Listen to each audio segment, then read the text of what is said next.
Hello students, मैं अजीज़ भोरा आप सभी का अपना वाला यूट्यूब चैनल में स्वागत करता हूं।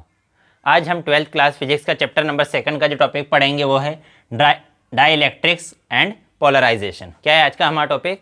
आज का हमारा टॉपिक है dielectrics and polarization. Topic start करने से पहले अगर अभी तक आप लोगों ने हमारे चैनल को सब्सक्राइब नहीं किया है तो चैनल को सब्सक्राइब कर दीजिए, बेल आइकन को भी प्रेस कर दीजिएगा ताकि नए वीडियोस की नोटिफिकेशन आपको समय पर मिलते रहे। और अगर ये वीडियो पसंद है तो लाइक कीजिएगा, पसंद ना आए तो डिसलाइक कर दीजिएगा, और अगर पसंद आ रही है तो अपने दोस्तों के साथ भी शेयर ज़रूर कीजिएगा। और अगर इस वीडियो से रिलेटेड आपको कोई डाउट हो तो डाउट कमेंट में हमसे पूछ सकते हैं। तो आज इस टॉपिक को क्या है, हमारा टॉपिक डाइलेक्ट्रिक्स एंड पोलराइजेशन, इसको बहुत ही अच्छे से बहुत ही डिटेल में मैं एक्सप्लेन करने वाला हूँ, इसलिए इस वीडियो को पूरा देखिएगा। और अगर इससे पहले की जो हमारी वीडियो है इलेक्ट्रोस्टैटिक्स ऑफ कंडक्टर्स, वो अगर आपने नहीं देखी है तो यूट्यूब पर सर्च कीजिए इलेक्ट्रोस्टैटिक्स ऑफ कंडक्टर, अपना वाला अजीज़ भोरा, तो वो वीडियो आ जाएगी, वो वीडियो देखिएगा। उसके बाद अगर ये देखने आएंगे तो बहुत ही अच्छे से समझ में आएगा, और अगर नहीं भी देखिए फिर भी समझ में तो आ जाएगा, वो भी मैं पूरी कोशिश करूँगा कि बहुत अच्छे से आए। तो देखो हमें क्या पढ़ना है, डाई इलेक्ट्रिक्स एंड पोलराइजेशन। तो जो डाई इलेक्ट्रिक है, डाई इलेक्ट्रिक क्या होता है कि जो नॉन कंडक्टिंग मटेरियल है, जो नॉन कंडक्टिंग मटेरियल से सब्सटेंस है, उनको हम क्या बोलते हैं, डाई इलेक्ट्रिक। डाई इलेक्ट्रिक क्या है, नॉन कंडक्टिंग मटेरियल। तो जो नॉन कंडक्टिंग मटेरियल है या जो डाई इलेक्ट्रिक्स है, डाई इलेक्ट्रिक्स में चार्ज कैरियर नहीं होते। डाई इलेक्ट्रिक्स में फ्री चार्ज कैरियर नहीं होते, फ्री चार्ज कैरियर नहीं होते या नेग्लिजिबल होते हैं, बिल्कुल नहीं होते या बिल्कुल नेग्लिजिबल रहेंगे। अब फ्री चार्ज कैरियर नहीं रहेंगे तो अगर सपोज करो, हमने कंडक्टर में पढ़ा था कि अगर हमारे पास क्या है, एक सॉलिड कंडक्टर है, उस सॉलिड कंडक्टर को हम एक एक्सटर्नल इलेक्ट्रिक फील्ड में रखते हैं। हमारे पास सपोज क्या है, अगर सॉलिड कंडक्टर है, उस सॉलिड कंडक्टर को हमने एक्सटर्नल इलेक्ट्रिक फील्ड में रखा तो उसमें जो फ्री चार्ज कैरियर्स है उनका क्या हो जाता है, इलेक्ट्रिक फील्ड में एक साइड जो नेगेटिव चार्ज है इस साइड हो जाएंगे, पॉजिटिव चार्ज उसके फील्ड की डायरेक्शन में हो जाएंगे, वो क्या, और इससे इसके अंदर क्या बन जाएगी, एक इलेक्ट्रिक फील्ड बन जाएगी। ये हमारी क्या थी, एक्सटर्नल इलेक्ट्रिक फील्ड, ये क्या है, इंटरनल इलेक्ट्रिक फील्ड। जो इंटरनल इलेक्ट्रिक फील्ड है वो एक्सटर्नल इलेक्ट्रिक फील्ड को क्या कर देगी, इस कंडक्टर के अंदर कैंसिल कर देगी, जिसकी वजह से कंडक्टर के अंदर इलेक्ट्रिक फील्ड कितनी होती है, ज़ीरो। कैसे हुआ, क्या हुआ, हमारे पास क्या था, कंडक्टर, उस कंडक्टर को हमने कहाँ पर रखा, इन एक्सटर्नल इलेक्ट्रिक फील्ड। जब उस कंडक्टर को हमने एक्सटर्नल इलेक्ट्रिक फील्ड में रखा तो ये कंडक्टर के अंदर जो चार्ज कैरियर थे उनका क्या हुआ, उन्होंने मोशन करना स्टार्ट किया, नेगेटिव चार्ज इस और हो गया, पॉजिटिव चार्ज इस और हो गया।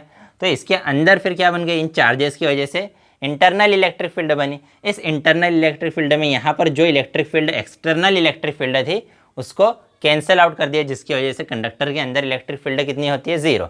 लेकिन अभी अगर हमारे पास क्या है, अगर कोई डाई इलेक्ट्रिक सब्सटेंस है, इस डाई इलेक्ट्रिक सब्सटेंस को हम कहाँ पर रखें, इलेक्ट्रिक फील्ड में, कोई एक्सटर्नल इलेक्ट्रिक फील्ड में रखें, तो अब यहाँ पर तो जो डाई इलेक्ट्रिक है उसमें चार्जेस का मूवमेंट नहीं होगा, जो डाई इलेक्ट्रिक है उसमें चार्जेस का मूवमेंट नहीं होता है, वो क्या है, नॉन कंडक्टिंग मटेरियल है, तो चार्जेस का मूवमेंट नहीं होना है। चार्जेस का मूवमेंट नहीं होना है तो यहाँ अंदर इलेक्ट्रिक फील्ड बनेगी क्या, नहीं बनेगी, या फिर भी किसी ना किसी तरीके से इसके अंदर भी क्या होता है, थोड़ा बहुत चार्ज का मूवमेंट हो जाता है, और जिससे कुछ इलेक्ट्रिक फील्ड बन जाती है।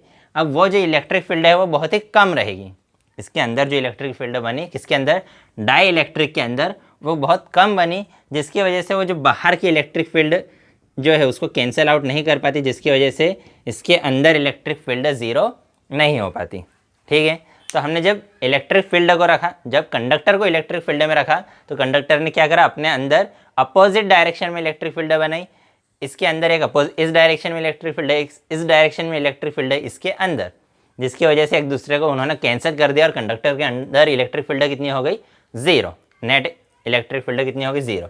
अब इसी प्रोसेस को हमने किसके लिए करा, डाई इलेक्ट्रिक्स के लिए करा। तो डाई इलेक्ट्रिक्स के अंदर भी इलेक्ट्रिक फील्ड तो बनी लेकिन बहुत कम बनी, जिसकी वजह से अंदर इसके अंदर इलेक्ट्रिक फील्ड ज़ीरो हुई क्या, नहीं, सिर्फ क्या हुआ कि ये इलेक्ट्रिक फील्ड इस डायरेक्शन में थी, ये इलेक्ट्रिक फील्ड इस डायरेक्शन में, तो डाई इलेक्ट्रिक के अंदर सिर्फ इलेक्ट्रिक फील्ड थोड़ी सी रेड्यूस हो गई, थोड़ी सी कम हो गई, लेकिन ज़ीरो नहीं हुई। अब ऐसा क्यों हो रहा है, क्या, इसके लिए हम जो डाई इलेक्ट्रिक है उसका थोड़ा मॉलिक्यूलर लेवल पर उसका थोड़ा सा हम स्टडी करेंगे। तो जो डाई इलेक्ट्रिक है, जो मॉलिक्यूल्स है दो टाइप्स के रहेंगे हमारे पास, एक तो नॉन पोलर और एक है पोलर। मॉलिक्यूल्स हमारे पास कितने टाइप्स के, दो टाइप्स के हैं, एक है नॉन पोलर और एक है पोलर। तो जो नॉन पोलर मॉलिक्यूल्स है उसमें क्या रहेगा कि जो चार्ज है, पॉजिटिव चार्ज और नेगेटिव चार्ज, वो दोनों क्या रहेंगे, उनके centres, centre of positive charge and centre of negative charge will coincide each other, कि वो एक दूसरे से क्या करेंगे, कोइंसाइड करेंगे, एक साथ रहेंगे। तो कोइंसाइड करेंगे जिसकी वजह से वहाँ पर जो नेट डाइपोल मोमेंट है, वहाँ पर डाइपोल मोमेंट कैसा रहेगा, ज़ीरो। डाइपोल मोमेंट कितना रहेगा, या कोई डाइपोल मोमेंट नहीं रहेगा, यूँ कह सकते हैं कि जो हमारे पास नॉन पोलर मॉलिक्यूल्स है, नॉन पोलर मॉलिक्यूल्स में centre of positive charge and negative charge will coincide, वो एक दूसरे के एक ये सेंटर ऑफ पॉजिटिव चार्ज ये दोनों कैसे रहेंगे, एक साथ रहेंगे, जिसकी वजह से वहाँ पर डाइपोल मोमेंट कितना रहेगा, ज़ीरो, कोई डाइपोल मोमेंट नहीं रहेगा। इसके जो नॉन पोलर मॉलिक्यूल्स उसके एग्जाम्पल क्या है, H2O2, ये किसके एग्जाम्पल है, नॉन पोलर मॉलिक्यूल्स के। अब अगर हम पोलर मॉलिक्यूल्स की बात करें, ठीक है, पोलर मॉलिक्यूल्स की बात करें, तो जो पोलर मॉलिक्यूल्स है उसके जो पॉजिटिव और नेगेटिव चार्ज है, पॉजिटिव और नेगेटिव चार्ज जो है वो कोइंसाइड नहीं करेंगे, वो सेपरेट रहेंगे, तो जिसकी वजह से उसका क्या रहेगा, कुछ डाइपोल मोमेंट रहेगा या परमानेंट डाइपोल मोमेंट रहेगा in the absence of external electric field. अगर कोई एक्सटर्नल इलेक्ट्रिक फील्ड नहीं है, कोई एक्सटर्नल इलेक्ट्रिक फील्ड नहीं है, फिर भी कैमरा हल गया, सही कर लेते हैं थोड़ा सा कैमरे को।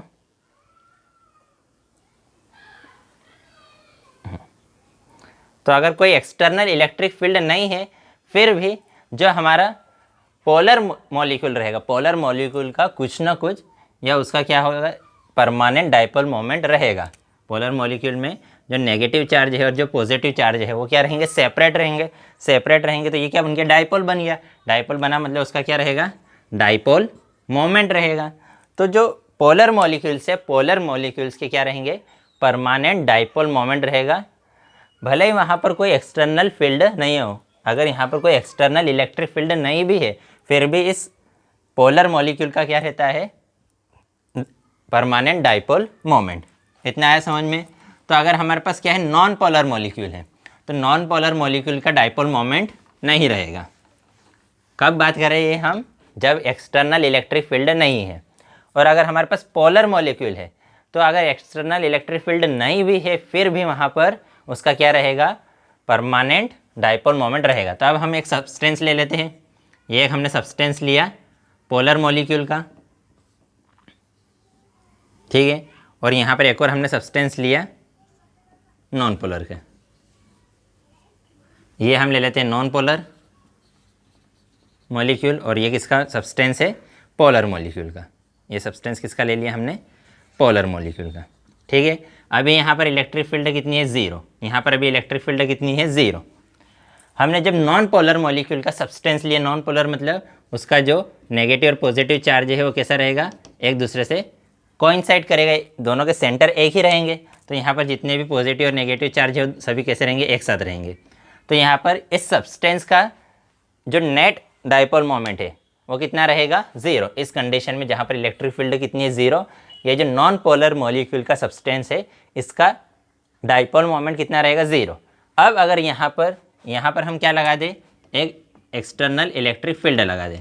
हम क्या लगा दें, एक्सटर्नल इलेक्ट्रिक फील्ड, मतलब इलेक्ट्रिक फील्ड ज़ीरो नहीं है, मतलब यहाँ पर अगर कुछ इलेक्ट्रिक फील्ड लगा दे तो क्या होगा, ये जो मॉलिक्यूल है ये थोड़े से स्ट्रेच होने लगेंगे, ये मॉलिक्यूल्स क्या होने लगेंगे, थोड़े से स्ट्रेच, और ये क्या बना लेंगे, डाइपोल मोमेंट, ठीक है। इलेक्ट्रिक फील्ड क्या करेगी, इस पर फोर्स लगाएगी, इलेक्ट्रिक फील्ड फोर्स लगाएगी, तो ये क्या होंगे, अपनी जगह पर स्ट्रेच होंगे, तो जिसकी वजह से यहाँ पर क्या बन जाएगा, नेट डाइपोल मोमेंट। अभी तो ये सब क्या कर रहे हैं, कोइंसाइड कर रहे हैं। अभी पहले इलेक्ट्रिक फील्ड नहीं थी, किसकी बात करें, नॉन पोलर की। तो पॉजिटिव और नेगेटिव चार्ज एक दूसरे से कोइंसाइड कर रहे थे, जिसकी वजह से यहाँ पर कोई भी डाइपोल मोमेंट नहीं है। फिर जब हमने एक्सटर्नल इलेक्ट्रिक फील्ड लगा दी, जब हमने क्या किया, एक्सटर्नल इलेक्ट्रिक फील्ड लगाई, तो एक्सटर्नल इलेक्ट्रिक फील्ड लगाने से जो मॉलिक्यूल्स है वो क्या हो गए, स्ट्रेच हुए, तो उसकी वजह से ये क्या बन गए, डाइपोल बने, तो उससे क्या आ गया, वहाँ पर नेट डाइपोल मोमेंट आया। यहाँ पर क्या आया, नेट डाइपोल मोमेंट। इसी टाइप से अगर हम किसकी बात करें, पोलर मॉलिक्यूल्स की, अब जब ये स्ट्रेच एक लिमिट तक होगा, इलेक्ट्रिक फील्ड इस पर क्या लगाएगी, फोर्स अप्लाई करेगी, इलेक्ट्रिक फील्ड इन पर क्या करेगी, फोर्स पॉजिटिव चार्ज पर इलेक्ट्रिक फील्ड की डायरेक्शन में और नेगेटिव चार्ज पर इलेक्ट्रिक फील्ड की अपोजिट डायरेक्शन में। तो जिससे वो जो मॉलिक्यूल है वो थोड़ा सा क्या होगा, स्ट्रेच होगा। कब तक स्ट्रेच होगा, जब तक उसका इन मॉलिक्यूल्स का जो रिस्टोरिंग फोर्स है, इन मॉलिक्यूल्स का जो रिस्टोरिंग फोर्स है वो इलेक्ट्रिक फोर्स के इक्वल ना हो जाए। इलेक्ट्रिक फील्ड फोर्स अप्लाई कर रही है, तो इसका इन मॉलिक्यूल्स का जो रिस्टोरिंग फोर्स है वो किसकी वजह से रहेगा, फोर्स जो इन मॉलिक्यूल्स है उनका जो रिस्टोरिंग फोर्स है वो किसकी वजह से रहेगा, उनकी इंटरनल इलेक्ट्रिक फील्ड की वजह से। इन मॉलिक्यूल्स की इंटरनल इलेक्ट्रिक फील्ड की वजह से यहाँ पर क्या रहेगा, एक रिस्टोरिंग फोर्स रहेगा।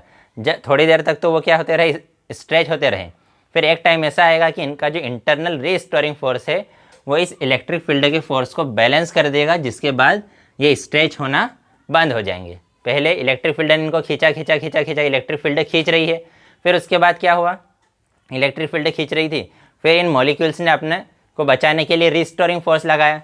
तो जब रिस्टोरिंग फोर्स अपोजिट डायरेक्शन में लगा तो इलेक्ट्रिक फील्ड ऐसे खींच रहे, रिस्टोरिंग फोर्स ऐसे अंदर आ रहे हैं, तो एक टाइम ऐसा आएगा कि जो रिस्टोरिंग फोर्स है वो इलेक्ट्रिक फील्ड के फोर्स को बैलेंस कर देगा, उसके बाद ये स्ट्रेच होना बंद।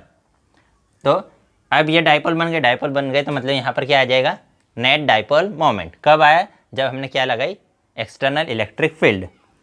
अब उसके बाद यहाँ पर हमने क्या किया, अब कौन सा मॉलिक्यूल है हमारे पास, पोलर मॉलिक्यूल। तो हमने तो पोलर मॉलिक्यूल्स का एक सब्सटेंस है जिसमें बहुत सारे मॉलिक्यूल्स रहेंगे, सब्सटेंस में बहुत सारे मॉलिक्यूल रहेंगे। अभी इलेक्ट्रिक फील्ड कितनी है, 0, इलेक्ट्रिक फील्ड 0 है। फिर भी हमें पता है कि जो पोलर मॉलिक्यूल्स होते हैं, जो पोलर मॉलिक्यूल्स रहेंगे उनका तो क्या होता है, नेट डाइपोल मोमेंट होता है। तो ये नेगेटिव चार्ज, ये पॉजिटिव चार्ज, ये नेगेटिव, ये पॉजिटिव, ये पॉजिटिव, ये नेगेटिव, नेगेटिव, पॉजिटिव, ठीक है। तो अभी एक्सटर्नल फील्ड नहीं है, तो ये किसी भी सीक्वेंस में क्या रहेंगे, किसी भी सीक्वेंस में हो सकते हैं, ये एक मॉलिक्यूल है, ये एक मॉलिक्यूल, ये एक मॉलिक्यूल, ये एक मॉलिक्यूल। अब इन सभी मॉलिक्यूल्स का क्या रहेगा, अपना अपना कुछ ना कुछ डाइपोल मोमेंट रहेगा। इन सभी मॉलिक्यूल्स का क्या रहेगा, अपना अपना कुछ ना कुछ डाइपोल मोमेंट रहेगा। अब इन सभी का अपना अपना डाइपोल मोमेंट है, लेकिन यहाँ पर एक फोर्स और लग रहा है, थर्मल फोर्स। जो थर्मल एनर्जी है वो क्या करेगी, इन जो डाइपोल्स है, इन डाइपोल्स को क्या करेगी, डिस्टर्ब करने की कोशिश करेगी। तो ये जो डाइपोल है, ये इसका डाइपोल मोमेंट अगर इस डायरेक्शन में है, ठीक है, तो इसका डाइपोल मोमेंट इस डायरेक्शन में रहेगा। इसका डाइपोल मोमेंट इस डायरेक्शन में है, इसका डाइपोल मोमेंट इस डायरेक्शन में रहेगा। डाइपोल मोमेंट कहाँ से कहाँ होता है, हमेशा नेगेटिव चार्ज से पॉजिटिव चार्ज। तो उसकी वजह से इसका भी डाइपोल मोमेंट है, इसका भी है, लेकिन इनका सभी का डाइपोल, किसी एक का डाइपोल मोमेंट जो रहेगा दूसरे का उसके अपोजिट, तीसरे का जो रहेगा चौथे का उसके अपोजिट। उसकी वजह से ये जो सब डाइपोल मोमेंट है एक दूसरे को क्या कर देंगे, कैंसिल, और जो नेट डाइपोल मोमेंट है वो कितना हो जाएगा, 0। नेट डाइपोल मोमेंट कितना हो जाएगा, 0। मॉलिक्यूल कौन सा है, पोलर। मॉलिक्यूल कौन सा है, पोलर मॉलिक्यूल है, मतलब उसका डाइपोल मोमेंट रहेगा। लेकिन जब हम उसका क्या लेंगे, एक सब्सटेंस,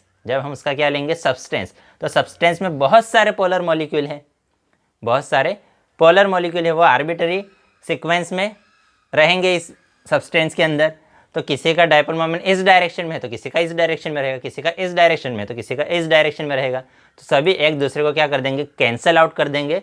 और जो नेट डाइपोल मोमेंट है वो पोलर मॉलिक्यूल का भी net dipole moment in the absence of external electric field will 0। अब हमने यहाँ पे फिर से पोलर मॉलिक्यूल में क्या लगा दी, पोलर मॉलिक्यूल का जो सब्सटेंस है उसमें क्या लगा दी, एक्सटर्नल इलेक्ट्रिक फील्ड। हमने क्या लगाई, एक एक्सटर्नल इलेक्ट्रिक फील्ड लगा दी। तो अब एक्सटर्नल इलेक्ट्रिक फील्ड क्या करेगी, इन मॉलिक्यूल्स को इलेक्ट्रिक फील्ड की डायरेक्शन में अलाइन कर देगी। इन मॉलिक्यूल्स को क्या करेगी, इलेक्ट्रिक फील्ड की डायरेक्शन में अलाइन कर देगी, जिससे यहाँ पर एक क्या आ जाएगा, परमानेंट डाइपोल मोमेंट आ जाएगा, नेट डाइपोल मोमेंट आया, ठीक है। तो हमने क्या किया, हमारे पास नॉन पोलर मॉलिक्यूल था, उसका कोई डाइपोल मोमेंट नहीं था, क्योंकि सब कैसे थे, कोइंसाइड। जब नेट एक्सटर्नल फील्ड बनाई तो वो क्या हुआ, स्ट्रेच, और वहाँ पर क्या आ गया, डाइपोल मोमेंट। पोलर मॉलिक्यूल में सभी, हर मॉलिक्यूल का अपना अपना तो क्या है, अपना अपना तो डाइपोल मोमेंट है, लेकिन सभी का मिलाकर जब इलेक्ट्रिक फील्ड नहीं है तब डाइपोल मोमेंट कितना रहेगा, 0। फिर जब इस इलेक्ट्रिक फील्ड बनाई तो वो क्या हो गए, इलेक्ट्रिक फील्ड की डायरेक्शन में अलाइन हो जाएंगे। अभी तो कैसे थे, आर्बिट्ररी कैसे भी इधर उधर पड़े हुए थे, लेकिन जब एक्सटर्नल इलेक्ट्रिक फील्ड लगाई तो एक्सटर्नल इलेक्ट्रिक फील्ड की डायरेक्शन में वो क्या हो जाएंगे, अलाइन हो जाएंगे। इसके पहले क्या था कि इस पर जो थर्मल एनर्जी थी वो क्या कर रही थी, उस पर उसको डिस्टर्ब कर रही थी, जिसकी वजह से वो इधर उधर पड़े हुए थे।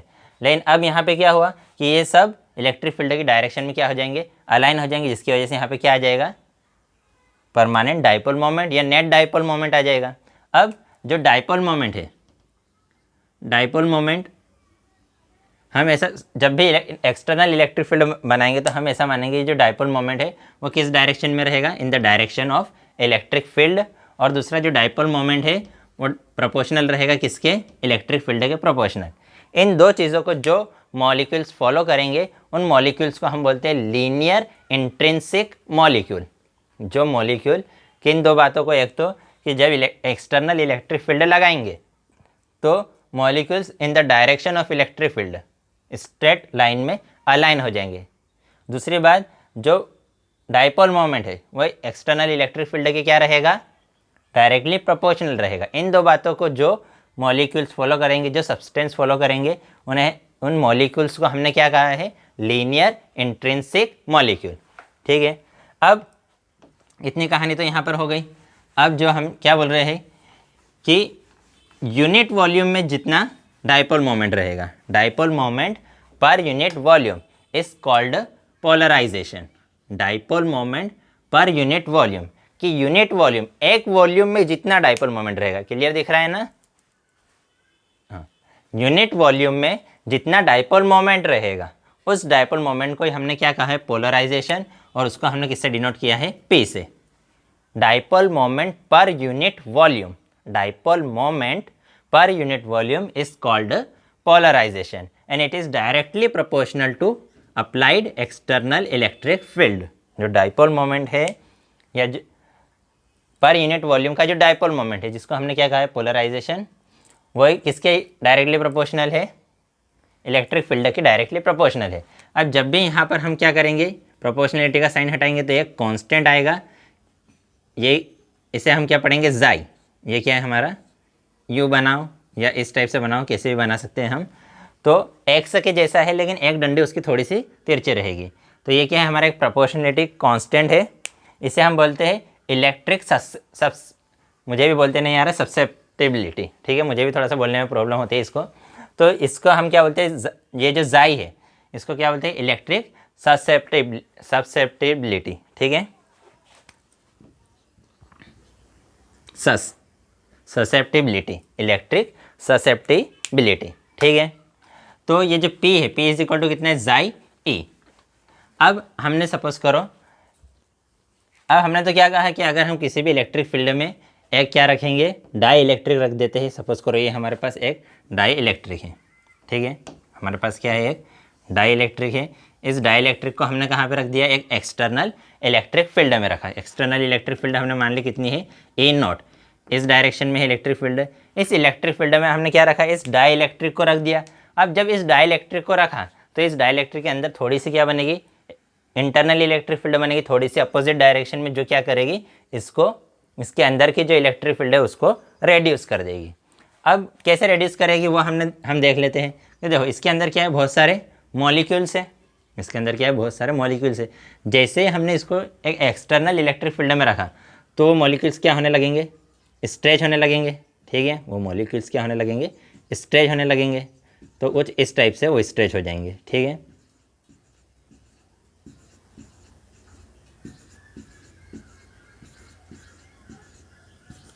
स्ट्रेच होकर इस टाइप से इलेक्ट्रिक फील्ड की डायरेक्शन में ये इस डायरेक्शन में तो ये नेगेटिव है, positive, negative, positive, negative, positive, negative, positive, ये नेगेटिव, पॉजिटिव, नेगेटिव, पॉजिटिव, इस टाइप से सभी जगह पर रहेगा। तो देखो अब यहाँ पर ये जो पॉजिटिव है और ये नेगेटिव है, ये दोनों बहुत पास पास है, तो ये दोनों एक दूसरे को कैंसिल कर देंगे।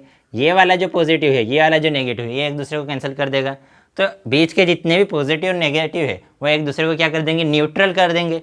लेकिन यहाँ का इधर का जो नेगेटिव है वो बच जाएगा और इधर का जो पॉजिटिव है वो बच जाएगा। तो ये जो है इतना पोर्शन क्या बन जाएगा, नेगेटिव प्लेट, और इतना पोर्शन क्या बन जाएगा, पॉजिटिव प्लेट। इतना पोर्शन क्या बना, नेगेटिव प्लेट, इतना पोर्शन क्या बन गया, पॉजिटिव प्लेट। तो हमने सपोज किया जो हमारा सब्सटेंस था उस सब्सटेंस का P क्या है, पोलराइजेशन, मतलब dipole moment per unit volume. अब हमने एक छोटा सा वॉल्यूम लिया डेल वी, कितना वॉल्यूम लिया, छोटा सा वॉल्यूम डेल वी वॉल्यूम लिया। तो अगर यूनिट वॉल्यूम, एक वॉल्यूम का डाइपोल मोमेंट कितना है पी, एक वॉल्यूम का डाइपोल मोमेंट अगर कितना है पी, तो डेल वी वॉल्यूम का डाइपोल मोमेंट कितना हो जाएगा पी डेल वी। ठीक है, वॉल्यूम कितना था एक, तो डाइपोल मोमेंट कितना था पी। उसमें जैसे कि 1 मैंगो की प्राइस कितनी है, अगर 5 रुपये है तो 15 मैंगो की प्राइस कितनी हो जाएगी, 15 इंटू 5। इसी टाइप से अगर यूनिट वॉल्यूम का 1 वॉल्यूम का डाइपोल मोमेंट कितना है पी, तो डेल वी वॉल्यूम का डाइपोल मोमेंट कितना हो जाएगा P del we.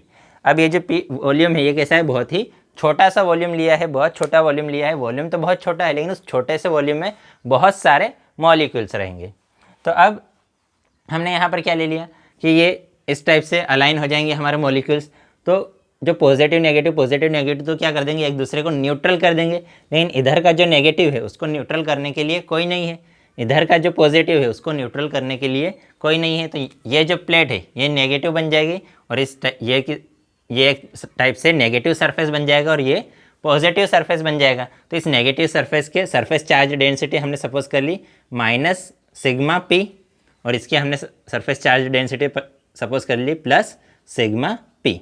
Surface charge density क्या होती है, चार्ज पर यूनिट वॉल्यूम या चार्ज पर यूनिट एरिया। ठीक है, सरफेस है तो charge per unit area, unit area में एक एरिया में जितना चार्ज रहेगा उसी को हम क्या बोलते हैं, charge density. Sigma is equal to क्या होता है, Q upon A, charge per unit area. तो ये हमारा बन गया क्या, नेगेटिव चार्ज डेंसिटी, ये हमारा नेगेटिव सरफेस बन गया, ये पॉजिटिव सरफेस बन गया। इसकी सरफेस डेंसिटी हमने कितनी कंसीडर कर ली, माइनस सिग्मा पी। इसकी सरफेस डेंसिटी हमने कितनी कंसीडर कर ली, प्लस सिग्मा पी। तो अब ये जो नेगेटिव चार्ज है, ये जो पॉजिटिव चार्ज है, ये जो सरफेस डेंसिटी है, ये फ्री चार्जेस की वजह से आई क्या, ये फ्री चार्जेस की वजह से नहीं है, ये किनकी वजह से, बाउंड चार्ज। ये चार्ज तो इस मॉलिक्यूल के साथ बाउंड है, ये जो नेगेटिव चार्ज है वो तो इस मॉलिक्यूल के साथ बाउंड है। फ्री चार्जेस है क्या, नहीं, फ्री चार्जेस की वजह से ये चार्ज डेंसिटी नहीं है। तो अब ये बन गई नेगेटिव सरफेस बन गया, ये पॉजिटिव सरफेस। तो इन सरफेस की वजह से क्या रहेगी, एक इंटरनल इलेक्ट्रिक फील्ड बन जाएगी। ठीक है, ये इन सभी ने बाकी ने तो क्या कर दिया, एक दूसरे को न्यूट्रलाइज कर दिया, लेकिन ये इसकी वजह से एक अपोजिट डायरेक्शन में एक्सटर्नल फील्ड की कंपैरिजन में कम एक इलेक्ट्रिक फील्ड बन जाएगी इसके अंदर, उसके अपोजिट डायरेक्शन में। ठीक है, अपोजिट डायरेक्शन में एक इलेक्ट्रिक फील्ड बन गई जो क्या करेगी, जो एक्सटर्नल इलेक्ट्रिक फील्ड है उसको थोड़ा सा कम कर देगी, इसके अंदर जो इलेक्ट्रिक फील्ड है उसको क्या कर देगी, कम कर देगी। मतलब पहले क्या था, इसके अंदर इतनी इलेक्ट्रिक फील्ड थी, ई नॉट इलेक्ट्रिक फील्ड थी इस सब्सटेंस के अंदर, लेकिन इस सब्सटेंस के अंदर एक अपोजिट डायरेक्शन में थोड़ी सी इलेक्ट्रिक फील्ड जनरेट हो गई। तो वो क्या करेगी, सब्सटेंस के अंदर जो इलेक्ट्रिक फील्ड थी उसको कम कर देगी। कि पहले सब्सटेंस के अंदर कितनी इलेक्ट्रिक फील्ड थी, E0 पहले से थी, फिर उसके अपोजिट डायरेक्शन में ये इस डायरेक्शन में थी, फिर उसके अपोजिट डायरेक्शन में एक E इंटरनल जनरेट हो गई। तो ये E इंटरनल पहले से जो थी उसको क्या कर देगी, कम कर देगी। तो इसकी वजह से इस डाइलेक्ट्रिक के अंदर इलेक्ट्रिक फील्ड क्या हो जाएगी, कम हो जाएगी। क्लियर है, समझ में आया सभी को। तो देखो क्या पढ़ा हमने, एक बार रिवीजन कर लेते हैं। कंडक्टर है तो कंडक्टर के अंदर कोई इलेक्ट्रिक फील्ड नहीं होती, क्यों नहीं होती, क्योंकि कंडक्टर के अंदर जो मॉलिक्यूल्स है, जो चार्ज है, फ्री चार्जेस है, वो एक दूसरे को क्या कर लेते हैं, सेपरेट कर लेते हैं इलेक्ट्रिक फील्ड में। अंदर एक इंटरनल इलेक्ट्रिक फील्ड बनाते हैं जो एक्सटर्नल इलेक्ट्रिक फील्ड को न्यूट्रलाइज कर देती है, कैंसिल आउट कर देती है। लेकिन डाइलेक्ट्रिक्स में ऐसा होता है कि फ्री चार्जेस नहीं होते, चार्ज मूव नहीं कर सकते, इसलिए उसके अंदर थोड़ी सी इलेक्ट्रिक फील्ड बनती है। वो भी किसकी वजह से बनी, इन मॉलिक्यूल्स की स्ट्रेचिंग की वजह से, लेकिन वो एक्सटर्नल इलेक्ट्रिक फील्ड को कैंसिल नहीं कर सकती। फिर हमने दो टाइप्स के मॉलिक्यूल पढ़े, एक पोलर और दूसरा नॉन पोलर। जो पोलर मॉलिक्यूल है उन मॉलिक्यूल्स का अपना परमानेंट डाइपोल मोमेंट होता है, परमानेंट डाइपोल मोमेंट रहेगा। लेकिन जो नॉन पोलर मॉलिक्यूल है उसका कोई डाइपोल मोमेंट नहीं रहेगा। कब, जब एक्सटर्नल इलेक्ट्रिक फील्ड ना हो। फिर जब हमने पोलर मॉलिक्यूल का क्या लिया, सब्सटेंस, अब वो सब्सटेंस का मॉलिक्यूल का तो है डाइपोल मोमेंट, लेकिन सब्सटेंस का डाइपोल मोमेंट है क्या, नहीं है। और नॉन पोलर मॉलिक्यूल के भी सब्सटेंस का डाइपोल मोमेंट नहीं है। दोनों के सब्सटेंस का तो दोनों के नहीं है, क्यों, क्योंकि जो पोलर है उसके मॉलिक्यूल्स का तो था, लेकिन एक दूसरे मॉलिक्यूल्स ने एक दूसरे को क्या कर दिया, कैंसर, जिसकी वजह से पोलर मॉलिक्यूल के सब्सटेंस का कोई डायपोल मोमेंट नहीं है। कब? जब एक्सटर्नल इलेक्ट्रिक फील्ड नहीं है। इसी टाइप से नॉन पोलर का तो रहेगा ही नहीं। फिर हमने एक्सटर्नल इलेक्ट्रिक फील्ड लगाई तो पोलर का भी क्या आ जाएगा? Dipole moment. नॉन पोलर का भी डायपोल मोमेंट आ जाएगा। और dipole moment per unit volume को ही हमने क्या कहा? पोलराइजेशन। और पोलराइजेशन किसके प्रोपोर्शनल रहेगा? इलेक्ट्रिक फील्ड के। प्रोपोर्शनलिटी का साइन हटाए तो हमारे पास कितना आ गया? एक इलेक्ट्रिसिटी, एक प्रोपोर्शनलिटी कांस्टेंट आया, उसको हमने क्या कहा? Electric susceptibility. इलेक्ट्रिक ससेप्टिबिलिटी, ठीक है। फिर हमने क्या कहा कि अगर हमारे पास क्या है, एक स्लैब है, एक स्लैब ले लिया हमने, डाइलेक्ट्रिक स्लैब, उसमें हमने क्या लगाया? Electric field. तो जितने भी मॉलिक्यूल्स है वो क्या होंगे? इलेक्ट्रिक फील्ड के डायरेक्शन में अलाइन हो जाएंगे।